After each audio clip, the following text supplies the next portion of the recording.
So 1st of February 2023 was day one of AgriZero. I started that day as a seconded employee initially on a part-time basis with about 4 others. And now we're a small team still, but we do have 16 people really focused on trying to make progress to grow the competitive advantage of our agricultural exports. Not a government entity, we have a separate board, separate governance and decision making, but we are set up to act on their behalf to invest, to try and help Kiwi farmers stay competitive and the top of the leaderboard globally by reducing our emissions and keeping our pasture-based farming system that we do have today.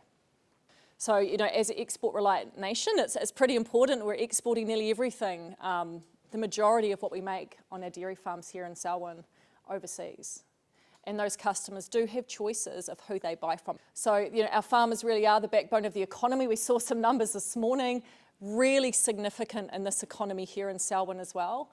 And we want to make sure we keep it that way and double down on that competitive advantage we have. You know, New Zealand is often talked about as being a leader in sustainability and really, really emissions efficient. We know that our competitors now will show you numbers that they're actually ahead of us now, or nearly ahead of us, or, you know, 3 or 4 of them will definitely show figures that show they're beating. We might dispute that in New Zealand. We love a good competition though, and we want to stay at the top of the pack. Essentially, we're here to give choice to farmers. We're investing in a whole portfolio of tools. We're not trying to pick one winner. We know that farmers all have different ideas of what's going to suit them on their farm. We know that some of these are early stage technologies and they're not all going to make it to market. Some will fail before they get there. Hopefully there's some good learnings along the way if that's the case. But we know that we want to have at least 2, 3, 4 things that reach the market and are really successful and effective to use on Kiwi farms. And so that's what our partnership has been set up to deliver.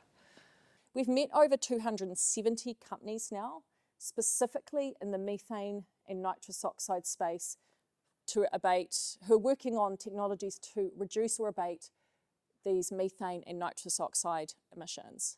So that sounds maybe like a lot of companies. We actually, as an investment fund, we're really focused, and it actually is a privilege because if you think of sustainability, there's many areas you can go into. If you think of agriculture more broadly, there's many areas of investment.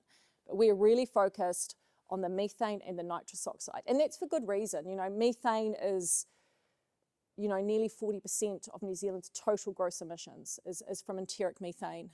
So that's a significant opportunity, I'm going to use that word. It's a significant opportunity for us to address those, particularly if we can drive value and make those emissions reduction really worth something for farmers to diversify their income as well. So 270 companies, and so far we've committed nearly $80 million of our funding. What we do is we're trying to go into these companies at a relatively early stage so we can be quite strategic and help shape their direction. We'll often take a board seat on these companies as well, so we get a bit of oversight on what they're doing, make sure they remember New Zealand and keep the focus. Lucidome Bio is a New Zealand company that have made great progress and actually have been the pioneering effort to try and develop a methane vaccine. Yeah, it's a really interesting concept, but is showing great promise at the moment. Agroceutical Products, it's a UK-based company that we've worked with who have a daffodil-based compound actually. The daffodils grow quite well in rolling sheep country. And there's a co-product that's used to treat Alzheimer's, and the hemanthamine from the daffodils is actually really effective at reducing methane as well. So that would be a feed supplement project, but they're very early stage. We do have a couple of Canterbury farmers on our farmer focus group.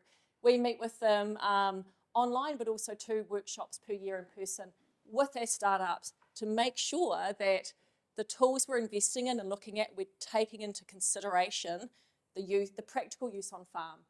Are they fit for purpose for New Zealand?